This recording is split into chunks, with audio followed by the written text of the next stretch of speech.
وہ دعاؤں کی قبولیت کے حوالے سے ہے. اس طرح بہت سے دن ہیں, عشرہ ذو الحجہ, ایام بیز, اس طرح دن ایسے ہیں کہ جو دعاؤں کی قبولیت کے حوالے سے ہیں.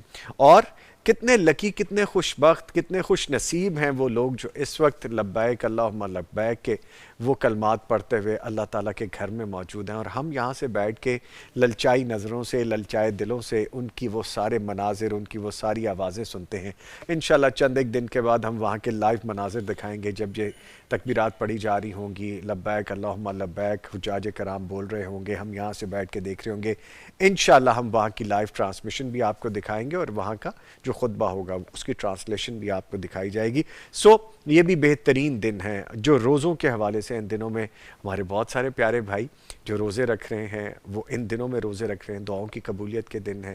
جو ذی الحجہ کے آخری 2 دن ہوں گے, جو اس پہلے عشرے کے 10 دنوں کی ہم بات کریں, اس میں خاص طور پہ روزے کے حوالے سے ہے کہ روزہ رکھے, دعاؤں کی قبولیت انشاءاللہ اللہ تعالیٰ کے فضل و کرم سے ہوگی. ایسی بہت سی باتیں ہیں, لیکن آپ کو یہ بھی بتاتے چلیں کہ آپ پیغام ٹی وی کے آفیشیل یوٹیوب چینل کو سبسکرائب بھی کر لیجئے. یہ وہ خیر کا کام ہے جو آپ خود سبسکرائب کریں گے, خود سیکھیں گے لیٹسٹ قرآن و سنت کی جو صحیح مستند شرعی رہنمائی ہے, اس سے سیکھیں گے, عمل کریں گے, جیسے آپ کال کر کے ہمیں بتاتے بھی ہیں. اس کے ساتھ ساتھ آپ کسی کو اگر بتائیں گے کہ آپ پیغام ٹی وی آفیشیل یوٹیوب کو سبسکرائب کر لیجئے تو اس کی بھی نیکی آپ کو ملے گی, اس کا بھی فائدہ, ثواب, اجر ملے گا. اگر مزید آپ آگے بڑھنا چاہتے ہیں, پیغام کلب ممبر میں آپ شامل ہو سکتے ہیں. ہم 1045 کا نمبر ہم ٹچ کر گئے ہیں. آج مجھے خوشی ہوتی ہے یہ بات بتاتے ہوئے کہ 1045 وہ خوش بخت ہیں جو اپنے فیوچر, جو اپنی اصل آنے والی زندگی کے حوالے سے پریشان ہیں, کچھ کرنا چاہتے ہیں عملی طور پہ. یہ دین کے کام کو, دین کے نیٹ ورک کو وسعت دینے کے لیے پیغام کلب کے ممبر بن رہے ہیں. اب آپ اسی نمبر پہ کال کر کے باقاعدہ رابطہ بھی کر سکتے ہیں اور تعاون کے لیے پیغام کلب کے ممبر بھی بن سکتے ہیں. جو نمبر آپ دیکھ رہے ہیں 042111700 یعنی 042-111-700 اور 000. اس پہ آپ ڈائل کیجئے, ہماری ٹیم ویجیلنٹلی آپ کو یہاں پہ اٹینڈ کرے گی, آپ ان سے بات کر سکتے ہیں. یا اگر آپ نے سوالات جوابات کے لیے بھی آج کی ٹرانسمیشن میں شامل ہونے کے لیے بھی رابطہ کرنا ہے, اسی نمبر پہ کال کیجئے, ٹیم آپ کو مجھ تک تھرو کر دے گی اور ہم لائیو بات کریں گے. بس گزارش ہے جب آپ کال کریں ٹی وی کا والیوم آواز بند کر لیا کریں تاکہ پراپر طریقے سے بات ہو سکے. ابھی آگے بڑھتے ہیں, جس تعاون کا میں نے ابھی ذکر کیا, پہلے اس تعاون کو ذہن میں رکھتے ہیں کہ آپ پیغام کلب کے ممبر بن سکتے ہیں. ٹھیک ہے, بڑھتے ہیں آج ایک چھوٹے سے چینج کے ساتھ کہ ہمارے ساتھ تلاوت قرآن کریم کے لیے ڈاکٹر مفتی مولانا محمد اجمل بھٹی صاحب بھی موجود ہیں. ان سے گزارش کرتے ہیں کہ پلیز آغاز کیجیے. اعوذ باللہ من الشیطان الرجیم, بسم اللہ الرحمن الرحیم, الحمد للہ رب العالمین,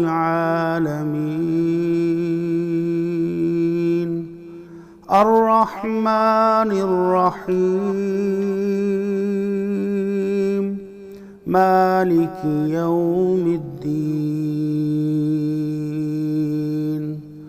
ایاک نعبد و ایاک نستعین,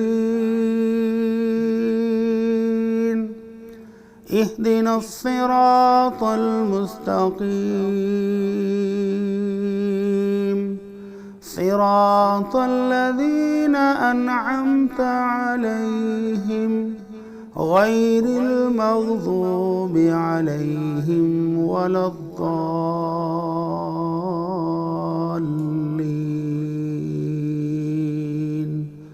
آمين. ماشاءاللہ. اب یہ تو مفتی صاحب نے تلاوت کر دی, اب میں کس کو کہوں کہ اس کا خلاصہ بھی بیان کر دیجئے, تو مفتی صاحب کو ہی کہہ دیتے ہیں, خلاصہ بیان کیجئے پلیز.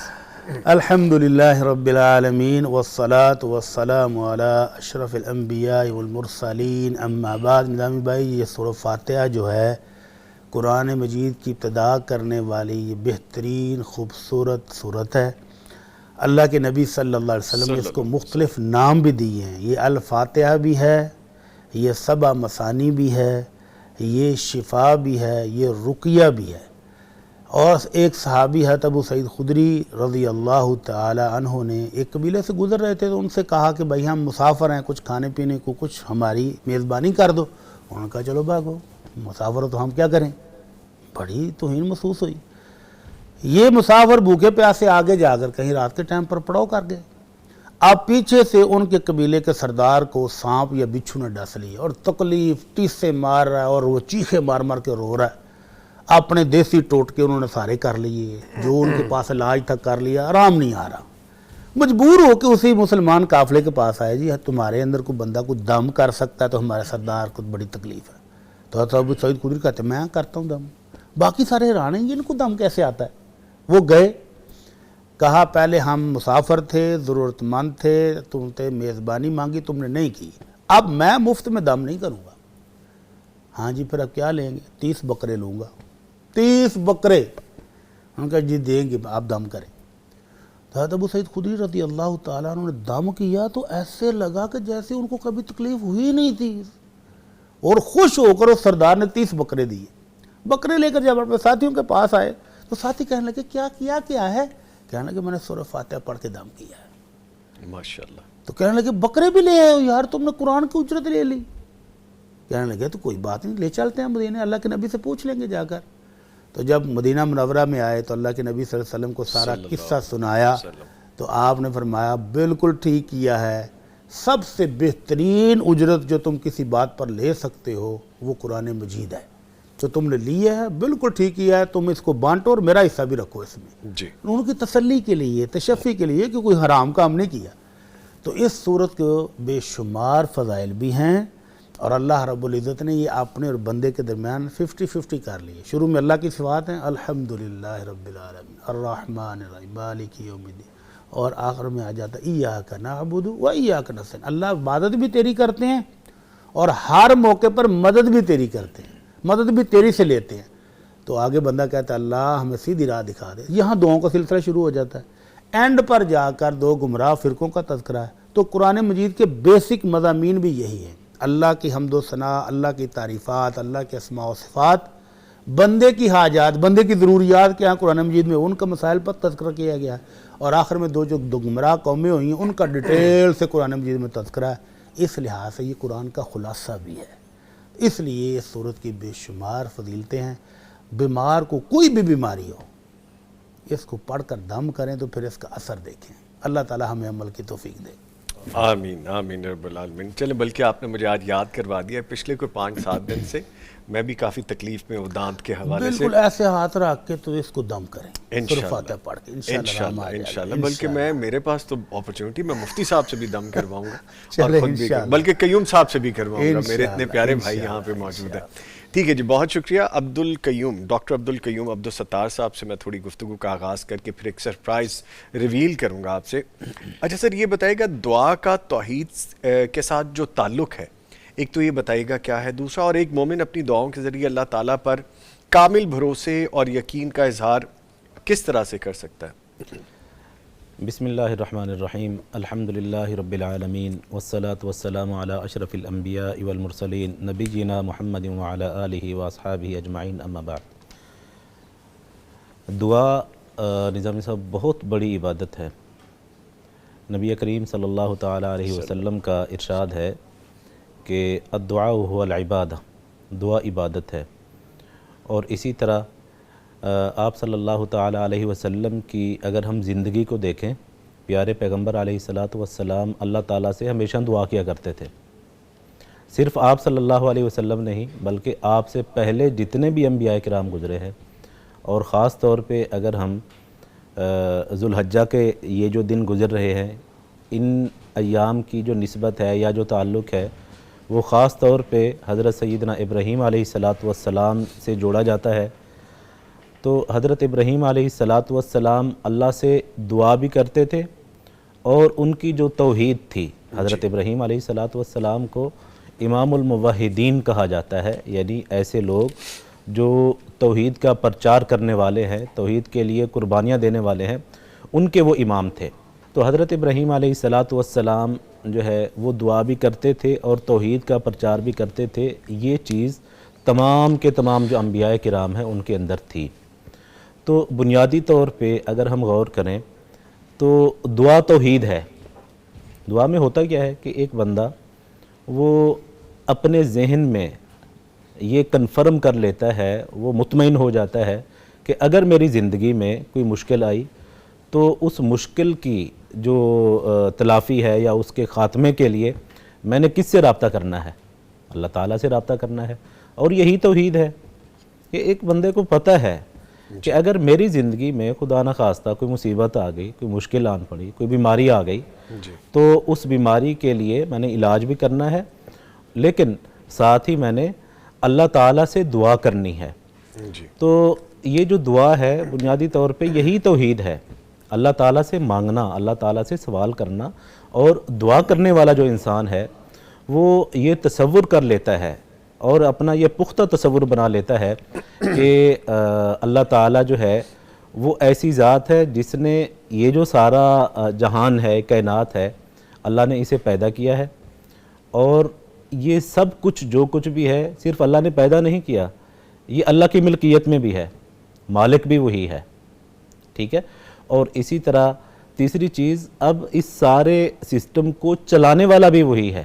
وہی ہے یقیناً. 3 چیزیں ہو گئی نا، پیدا بھی اسی نے کیا، ملکیت بھی اسی کی ہے، اور چلا بھی وہی رہا ہے.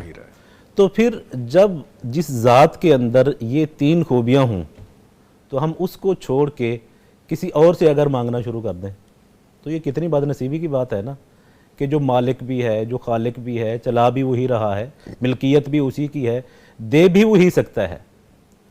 تو اسی سے دعا کرنی چاہیے اور وہ اس پہ خوش ہوتا ہے. نبی کریم صلی اللہ تعالیٰ علیہ وسلم کا ارشاد گرامی ہے کہ جو شخص اللہ تعالیٰ سے مانگنا چھوڑ دے، یعنی دعا کرنا چھوڑ دیتا ہے، تو اللہ تعالیٰ اس پہ ناراض ہوتا ہے. تو یہ فرق ہے نا کہ اگر کوئی شخص ایک انسان سے کوئی چیز بار بار مانگے تو ایک دفعہ وہ دے دے گا، دوسری مرتبہ بھی دے دے گا، تیسری مرتبہ اس نے اکتا جانا ہے، اس نے کہنا ہے یار تجھے میں ہی نظر آتا ہوں، بار بار ہمیشہ تم میرے پاس ہی آ جاتے ہو، تو کیوں آتے ہو میرے پاس؟ لیکن وہ جو خالق ہے نا اللہ تعالیٰ، وہ اس چیز پہ خوش ہوتا ہے کہ میرا بندہ جب اس کی زندگی میں کوئی مشکل پیش آئے تو مجھ سے مانگتا ہے، مجھ سے دعا کرتا ہے، مجھ سے سوال کرتا ہے. اور نبی کریم صلی اللہ تعالیٰ علیہ وسلم نے جو تعلیمات دی ہیں، حضرت عبداللہ بن عباس رضی اللہ تعالیٰ عنہ کو آپ صلی اللہ علیہ وسلم نے کچھ چیزیں بتائیں اور سکھائیں. آپ نے فرمایا کہ جب تم سوال کرو، جب بھی تمہیں سوال کرنے کی ضرورت پڑے، فاسأل اللہ، تو اللہ تعالیٰ سے سوال کرو.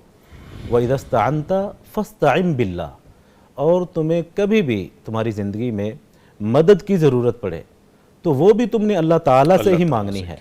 تو یہ ساری چیزیں ہمیں بتاتی ہیں کہ جو دعا ہے اس کا توحید کے ساتھ بڑا گہرا کنیکشن ہے، بلکہ یہ توحید ہی ہے.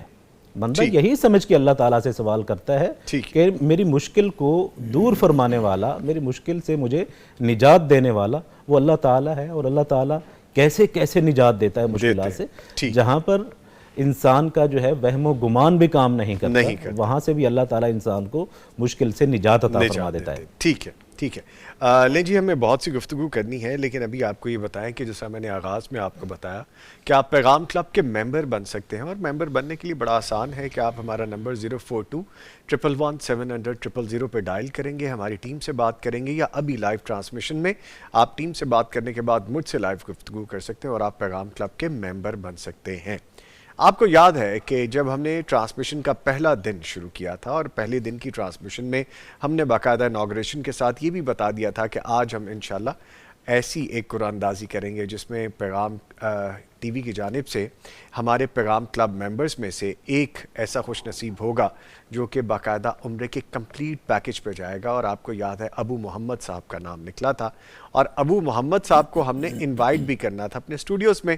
سو آج وہی دن ہے کہ آج ابو محمد صاحب ہمارے ساتھ اسٹوڈیوز میں بھی موجود ہیں اور ہم ان سے جانیں گے بھی. اور وہ بات جو ہم نے فون پہ ان سے کی تھی آج یہ لائیو خود بتائیں گے کہ جب یہ ممبر بن رہے تھے تب ان کے دل میں کیا تھا، جب ممبر بننے کے بعد قرآن اندازی کی، نامینیشن کی گئی، نامینیٹ ہوئے، ان کا نام آیا، تب ان کی فیلنگ کیا تھی، اور اصل میں پیغام کلب ممبر بننے کے پیچھے ان کا جو مقصد تھا وہ کیا تھا؟ دین کے حوالے سے جڑی ہوئی شخصیت اور دین کے حوالے سے کام کرنے کے لیے انہوں نے جو سوچا، اس پہ گفتگو کریں گے۔ ہمارے ساتھ موجود ہیں ابو محمد صاحب جو کہ ونر ہیں عمرہ پیکج کے، ان کو ہم خوش آمدید کہیں گے۔ ابو محمد صاحب السلام علیکم۔ وعلیکم السلام ورحمۃ اللہ۔ کیسے ہیں آپ؟ خیریت سے؟ الحمدللہ، اللہ تعالیٰ کا احسان۔ الحمدللہ۔ پہلی بات تو مجھے آپ یہ بتائیے، مبارکبادیں تو بہت ہیں آپ کو، فیملی سے بھی مل رہی ہوں گی، جاننے والے بھی دے رہے ہوں گے، اور سب سے پہلی مبارکباد ہم نے آن ایئر ہی آپ کو دی تھی کہ ماشاءاللہ آپ سلیکٹ ہو گئے ہیں، اور انشاءاللہ مستقبل قریب میں آپ فلائی بھی کریں گے، جائیں گے، خیریت سے ہو کے آئیں گے۔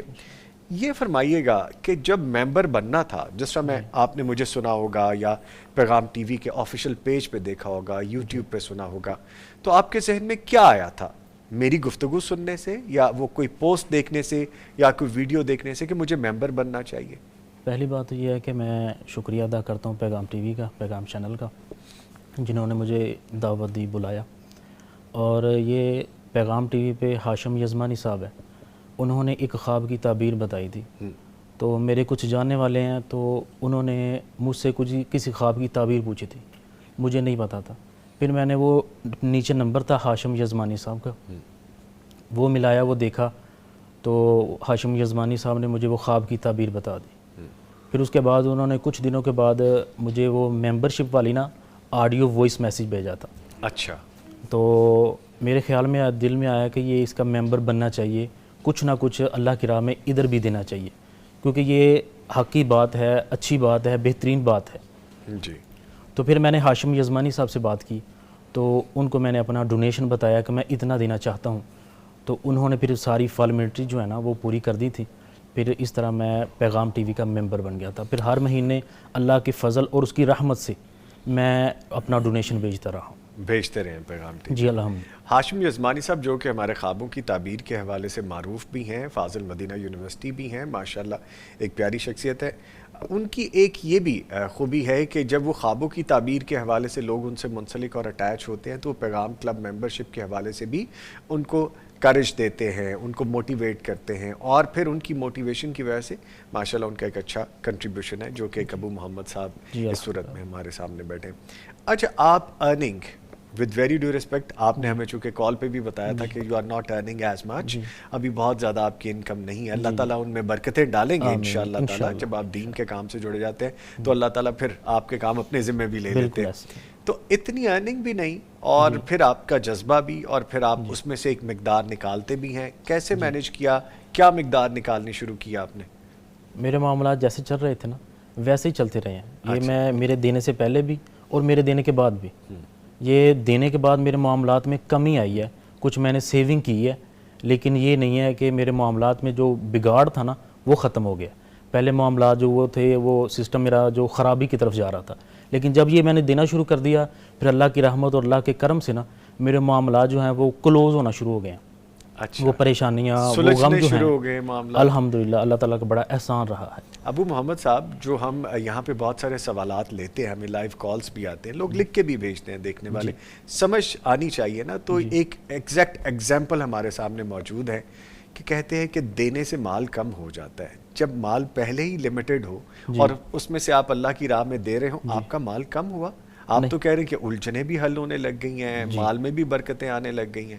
یہ بیسیکلی اللہ رب العالمین سے ایک تجارت ہے، جب آپ 1 روپیہ دے رہے ہیں تو اس کے بدلے میں 70 سے پھر 100 گنا تک بھی آ جاتے ہیں۔ یہ اس کے فضل اور اس کی رحمت سے آتے ہیں، آپ کے اخلاص سے آتے ہیں، آپ کی نیت کیا ہے۔ جب آپ کی نیت اچھی ہوگی، بہترین ہوگی، تو پھر اللہ رب العالمین بھی آپ کے اوپر فضل اور اپنا کرم ضرور کرتے ہیں۔ ٹھیک ہے، میں مفتی مولانا محمد اچن بھٹی صاحب کو بھی شامل کروں گا۔ مفتی صاحب دیکھیں، ہمارے پاس تو پریکٹیکل ایگزامپل آ گئی ہے، الحمدللہ۔ تو بتائیے اس حوالے سے کہ کلب کے ممبر بنتے ہیں، پھر اللہ تعالیٰ کے دین کو وسعت دینے کے لیے جڑتے ہیں، پھر ان کی اپنی زندگی میں نکھار آنے لگ جاتا ہے، آپ فرمائیے۔ یہ تو آپ کے سامنے تجرباتی بات آ گئی نا، جی، آپ کے پاس سے ایک لائیو ایکسپیرینس آ گیا کہ لو جی میرے بھائی نے اللہ کی راہ میں خرچ کیا ہے تو اس کی رحمتیں آ گئی ہیں۔ تو یہ تو اللہ کا وعدہ ہے، پہلے سے وعدہ ہے۔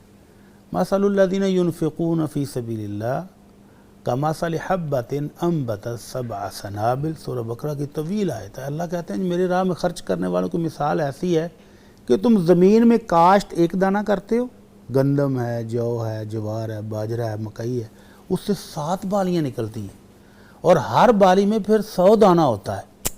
تو اللہ کہتے ہیں کہ میں تو اس طرح سے بڑھاتا ہوں کہ ایک نہیں 10 کم از کم اور 10 سے 700 گنا، اور واللہ یضاعف لمن یشاء، اور 700 گنا سے بھی جس کے لیے چاہتا ہے بڑھا دیتا ہے۔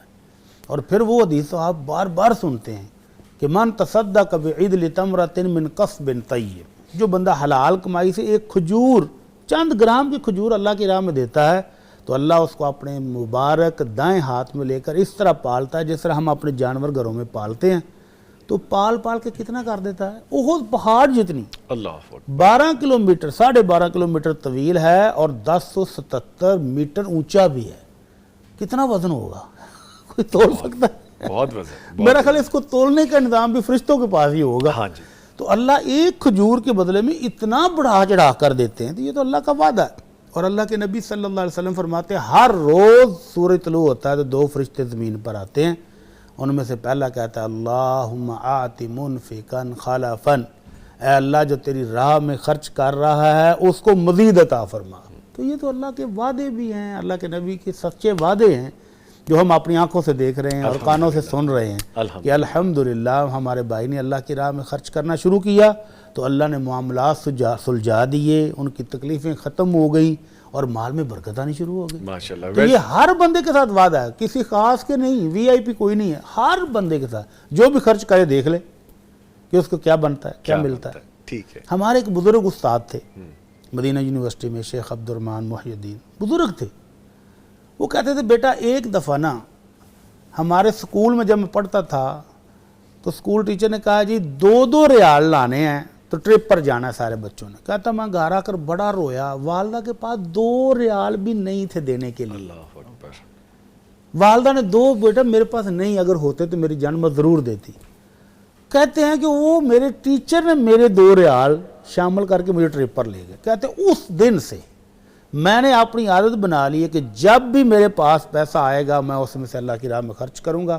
کہتے ہیں اس دور میں 1 ریال بھی بڑی چیز تھی، اس دور میں میں 1 ریال کر کے دیتا تھا، اور آج اللہ کے فضل سے اتنی آمدن ہے، اتنا وسائل ہیں کہ میں خرچ کرتے نہیں تھکتا۔ سبحان اللہ، سبحان اللہ۔ تو یہ پریکٹیکل ہر بندہ کر سکتا ہے، کر سکتے ہیں۔ جس کے پاس آمدن تھوڑی ہے اللہ کی راہ میں تھوڑے میں سے تھوڑا دے اور زیادہ لے لے، زیادہ لے لے۔ یس، یہ بہترین ایگزامپل ہمارے سامنے۔ ویسے تو دعا کے لیے ابو محمد صاحب کو کہنا چاہیے جائیں گے تو ہمارے لیے دعائیں کیجیے گا، لیکن میرے ان پیارے بھائی کے لیے، ہمارے ان پیارے بھائی کے لیے کوئی دعا اللہ تعالی ہمارے اس بھائی کے یہ سفر سعادت بنا دے، اللہ تعالیٰ ان کے رزق میں برکت دے، ان کے گھر میں برکت دے، اور یہ انہوں نے بتایا تھا کہ اولاد کی متمنی، اللہ تعالیٰ ان کو نیک صالح بیٹے اور بیٹیاں بھی عطا آمین فرمائے۔ آمین آمین۔ اور یہ سفر پر جا رہے ہیں تو ان کی دعائیں، عبادات اللہ ہمارا سب قبول فرمائے۔ آمین یا رب العالمین۔ دیکھیں جی کتنی دعائیں مل رہی ہیں آپ کو۔ بالکل ایسے۔ پیغام ٹی وی کے ساتھ جڑنے کے ساتھ، پیغام ٹی وی سے محبت کرنے کے ساتھ اب آپ کی کیا فیلنگ ہے کہ یہ سفر اب کس طرف جائے گا، فیوچر کیا دیکھتے ہیں آپ؟ پیغام ٹی وی کے لیے دل میں کیا ہے؟ ایک تو پہلے آپ نے اپنی نسبت بنائی، آپ جڑے اس کے ساتھ، محبت کا اظہار ہوا، اب کیا کیفیت ہے؟ ابھی کیفیت جو ہے، جب انہوں نے مجھے میسیج کیا ہاشم یزمانی صاحب نے، جی، تو پہلے مجھے یقین نہیں ہوا، میں نے کہا شاید کسی اور کو میسیج کرنا ہے، تو غلطی سے میرا نمبر مل گیا، مجھے میسیج کر رہے ہیں۔ تو 2 منٹ کے بعد پھر انہوں نے میسیج کیا کہ آپ فون کرنا چاہتے ہیں، کال پر رابطہ کرنا چاہتے ہیں؟ میں نے کہا جی میں کرنا چاہتا ہوں۔ پھر مجھے یقین ہوا، پھر میں نے بات چیت کی ان سے، لیکن اب پیغام ٹی وی کے لیے بہت اچھی فیلنگز ہیں، دعائیں ہیں ان کے لیے، وہاں پہ بھی جائیں گے انشاءاللہ، دعائیں کریں گے، اور انشاءاللہ اللہ کے فضل اور اس کی رحمت کے ساتھ میرے کچھ دوست ایسے ہیں وہ بھی مجھے کہہ رہے ہیں کہ ہمیں بتاؤ اس کی کیا پروسیس ہے، ہم بھی آپ کے ساتھ جڑنا چاہتے ہیں۔ تو میں بھی انشاءاللہ جیسے میری آمدن بڑھے گی میں اس پیغام ٹی وی کو اور انشاءاللہ اپنا ڈونیشن بڑھا دوں گا انشاءاللہ، اللہ کے فضل اور اس کی رحمت کے ساتھ۔ میرا کوئی کمال نہیں ہے، میں تو کچھ بھی نہیں ہوں، حقیر سا فقیر سا بندہ ہوں، میری تو کوئی ویلیو نہیں ہے، گناہ تو بہت زیادہ ہے، نیکی نہیں ہے، تو یہ سب اللہ کا فضل اور اس کی رحمت ہے، اس کے علاوہ کچھ بھی نہیں ہے۔ یہ سارے اسی کے فضل سے ہی ہوتا ہے۔ شخصیت کوئی بھی ہو، کون کہاں کس طرح کیا کیسے، اس سے فرق نہیں پڑتا، جب اس نے چن لینا ہے تو پھر وہ اس طرح چن لیتا ہے۔ میں جی بہت شکریہ ادا کروں گا ابو محمد صاحب، آپ تشریف لائے ہیں، اور آپ کے جرنی کے لیے، ٹریول کے لیے میں آپ کو بہت نیک تمنائیں اور خواہشات دوں گا، وہ لے کے جائیے گا ساتھ، اور پیغام ٹی وی کو اور ہماری ٹیم کو ضرور یاد رکھیے گا۔ Thank you very much. لیں جی یہاں پہ ایک وقفہ ہے، اور وقفے کے بعد جب ہم دوبارہ حاضر ہوں گے اسی گفتگو کو آگے لے کے چلیں گے کہ دعاؤں کی قبولیت کے ایام، اس پہ بات ہوگی ایک بریک کے بعد۔ ٹرانسمیشن میں آپ کے ساتھ ہیں کچھ مزید معزز مہمان ہمیں جوائن کر چکے ہیں. تعارف کروا دیتا ہوں. ٹرانسمیشن میں ہمارے ساتھ موجود ہیں معروف صحافی ہیں, کالم نگار ہیں, ہمارے بڑے پیارے بھائی ہیں محمد ابرار ظہیر صاحب. ان کو ویلکم کریں گے اپنی ٹرانسمیشن میں. سر السلام علیکم. بہت شکریہ جی. وعلیکم السلام ورحمۃ اللہ. طبیعت ٹھیک ہے آپ کی؟ خیریت سے؟ الحمدللہ, اللہ کا احسان. آپ کو ٹرانسمیشن میں خوش آمدید کہنے کے ساتھ میں نہ صرف خود اپنی طرف سے بلکہ پیغام ٹی وی کی جانب سے پوری ٹیم کی طرف سے آپ سے تعزیت کا اظہار کرتا ہوں. پچھلے دنوں ہمیں پتہ چلا کہ آپ کے بھائی رحلت فرما گئے اس دنیا سے. بہت شکریہ آپ کا, اللہ تعالیٰ ان کی مغفرت فرمائے. بڑے محسن بھائی تھے ہمارے باپ جیسے تھے. ہم بہت چھوٹے چھوٹے تھے, یعنی 1981 میں ہمارے والد صاحب کی ڈیتھ ہوئی. اس وقت ہم تیسری یا چوتھی کلاس کے اسٹوڈنٹ تھے. تو تب سے اب تک انہوں نے ہی باپ بن کے پالا تھا. ہمارے ہیڈ آف فیملی تھے. زندگی میں کسی وقت انہوں نے ہمیں یہ نہیں کہا کہ اب تم کماؤ. ہم نے کہا پڑھنا ہے تو پڑھ لیں, ہم نے کہا جو ہم نے کہا کہ کر لیں, آپ بس آپ کچھ کریں صحیح. اللہ تو بڑے مہربان تھے, بڑے مشفق تھے, باپ جیسے تھے. اللہ کا حکم آ گیا, ہم راضی ہیں اللہ کی رضا پہ. جو اللہ نے چاہا ہم اس پہ راضی ہیں. آپ کا بہت شکریہ. تمام احباب کا, تمام جماعتیوں کا, سب دوستوں نے بہت زیادہ اظہار ہمدردی کیا, دل جوئی کی ہے ہماری. سب کا ہم شکریہ ادا کرتے ہیں. اللہ تعالیٰ سب کو جزائے خیر دے اور ہمارے بھائی کی اللہ مغفرت فرمائے. آمین. اللہ تعالیٰ ان کے درجات بلند کرے اور آپ سب کو صبر جمیل عطا فرمائے.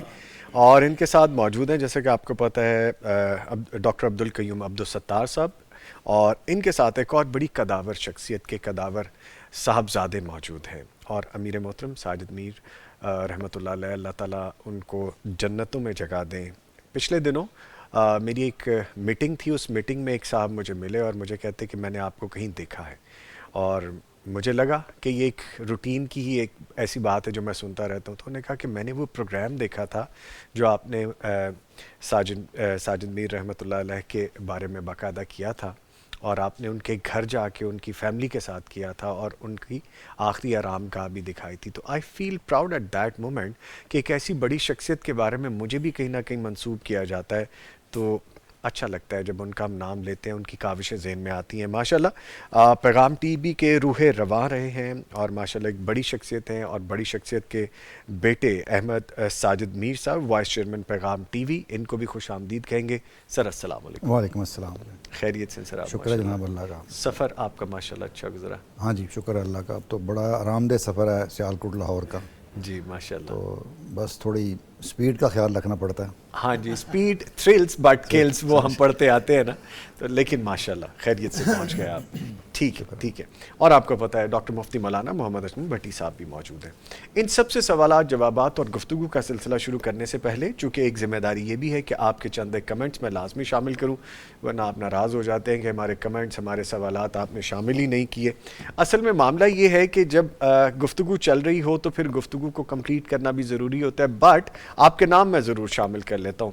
مریم طاہر ہمیں لکھ رہی ہیں, محمد موسیٰ, نائلہ عبدالقدیر اور عریفت شیخ, حسیب احمد, اور آگے سفیان سوگان ہیں, تسنیم زبیر ہیں, اور سفیان سوگان دوبارہ. سب ہمیں السلام علیکم کہہ رہے ہیں. جی وعلیکم السلام, اور بہت ساری دعائیں دے رہے ہیں مفتی صاحب کو, ہمارے مہمانان گرامی کو. مجھے بہت شکریہ جی. پیغام ٹی وی کو پریز کر رہے ہیں. جی پیغام ٹی وی آپ کا اپنا ٹی وی ہے, اس کو دیکھتے رہیے, سیکھتے رہیے, سمجھتے رہیے اور عمل کرتے رہیے, اور ہمیں کال کر کے بتاتے بھی رہیے کہ زندگی میں کیا پازیٹیو چینج آیا, پیغام ٹی وی کو دیکھنے سے کیا بہتری آئی ہے.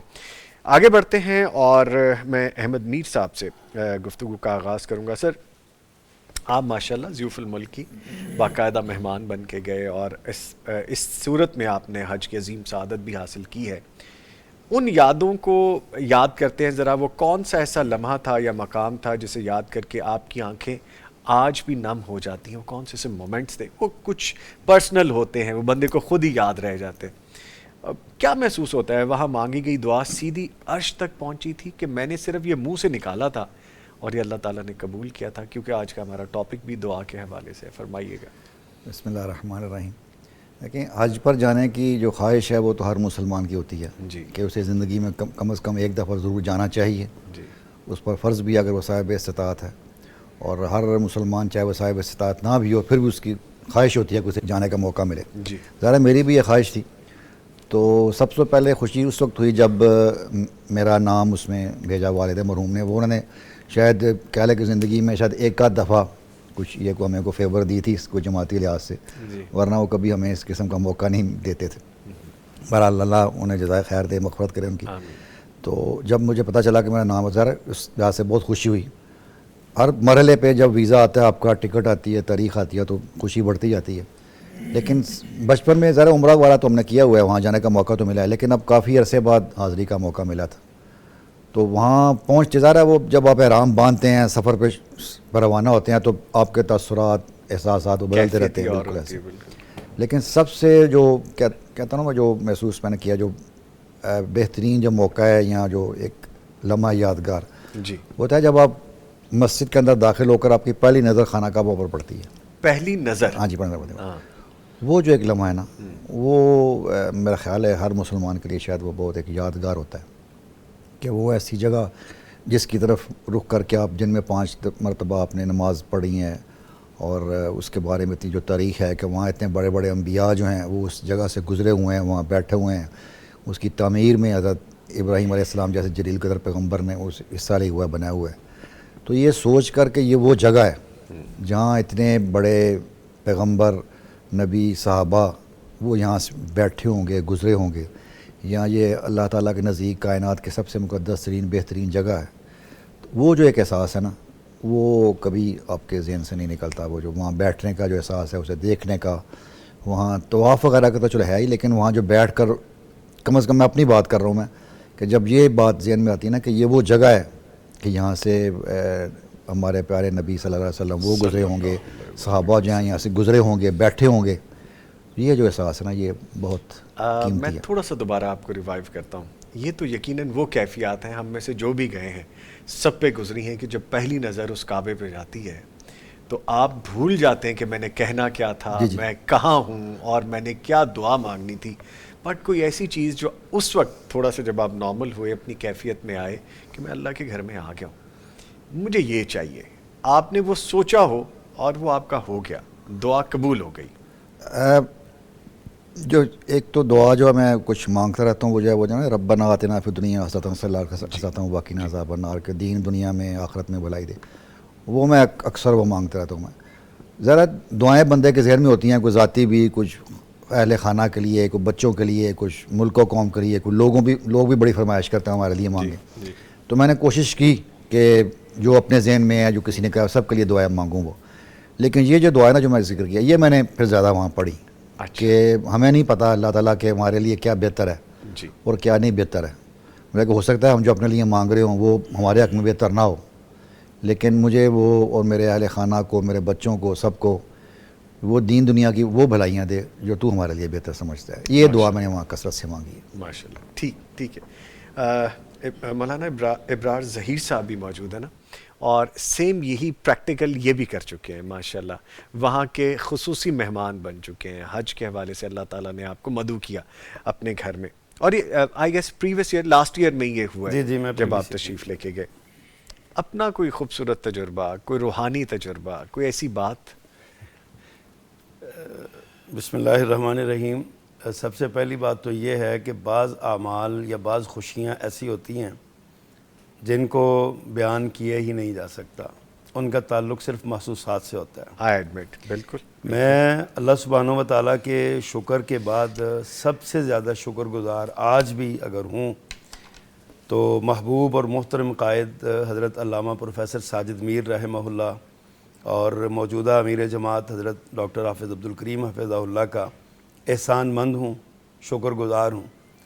بغیر کسی خواہش کے, بغیر کسی سوال کے, بغیر کسی ان کے سامنے اظہار کے, اور بغیر کسی سفارش کے میرا نام انہوں نے بھیجا, اور مجھے ایک ہی بات کہی کہ تیرا نام میرٹ پہ گیا ہے.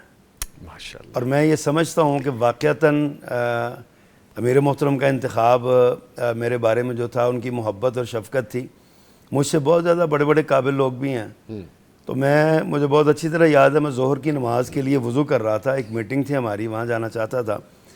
تو مجھے فون آیا محترم ڈاکٹر حافظ عبدالکریم حفظہ اللہ کا. اس وقت ناظم اعلیٰ تھے اور ہمارے امیر حضرت پروفیسر ساجد میر رحمہ اللہ بیمار تھے ان دنوں میں. تو مجھے بیٹے نے مجھے فون بتایا کہ ڈاکٹر صاحب کا فون ہے. میں نے فون سنا, آدھا وضو کیا ہوا تھا, آدھا کرنے والا تھا, تو میں نے فون سنا. 2 باتیں انہوں نے مجھے کی. ڈاکٹر صاحب حج کیا ہوا ہے؟ میں نے کہا جی نہیں. کہتے ہیں پاسپورٹ ہے؟ میں نے کہا جی ہے. کہتے ہیں پاسپورٹ بھجوا دیں. ماشاءاللہ. تو میں نے وہ پاسپورٹ جو ہے نا, میں نے کہا جی میں بھجوا دیتا ہوں. تو وضو کے بعد میں نے وہ پاسپورٹ بھجوا دیا, اور اس کے بعد پھر میں گم سم ہو گیا. مجھے سمجھ نہیں آ رہی تھی کہ میں اظہار کیسے کروں اس کا. خوشی, ایسی خوشی تھی بس آنسو نکل رہے تھے. پھر وہ مسجد میں گیا, 2 نفل پڑھے, ماشاءاللہ. بتایا نہیں کسی کو, ماشاءاللہ. خاموش رہا. حتیٰ کہ وہ دن آ گئے جب فلائٹیں جا رہی تھیں اور ہمارا کوئی پتہ بھی نہیں تھا.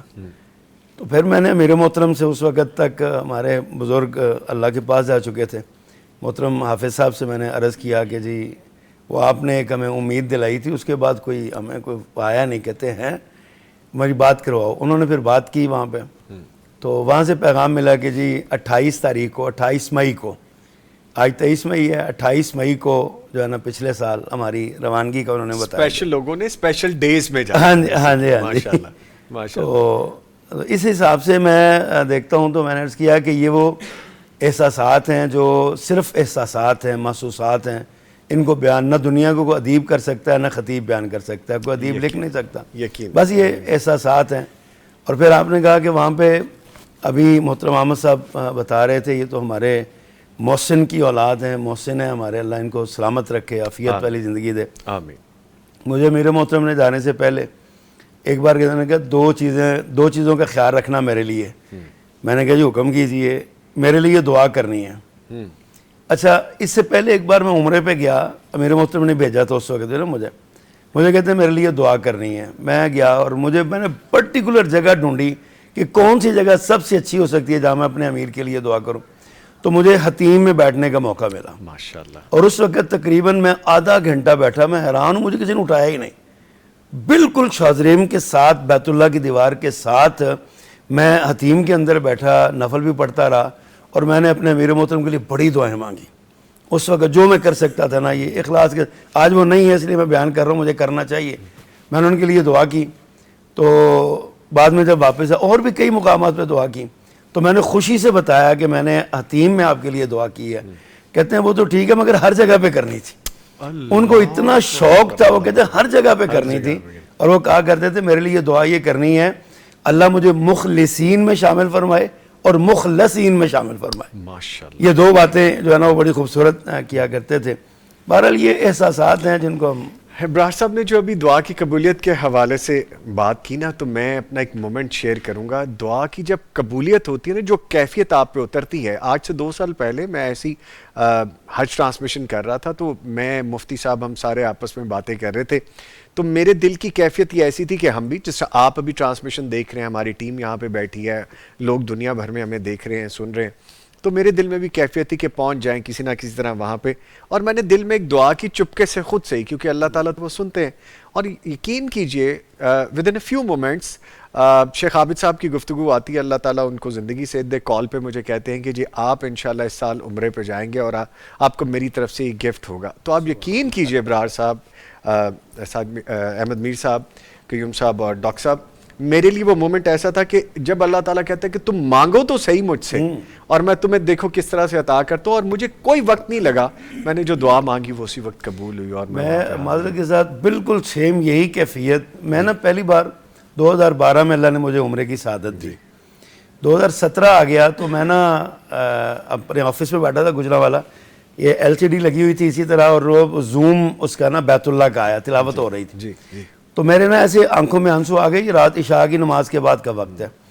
تو میں نے کہا یا اللہ 5 سال ہو گئے ہیں, گیپ آ گیا. یہ 5 سال ہو گئے. بیت اللہ کو میں دیکھ رہا ہوں ٹی وی پہ, یا اللہ 5 سال ہو گئے ہیں. میں, آپ حیران ہوں گے, میں حلفاً یہ کہہ سکتا ہوں 5 منٹ نہیں گزرے تھے. ماشاءاللہ. میرے وہم و گمان میں بھی نہیں تھا. میں نے اللہ سے کہا, میں نے کہا یا اللہ 5 سال ہو گئے ہیں, بڑی دیر ہو گئی ہے. تو مجھے یہاں دفتر سے ہی فون گیا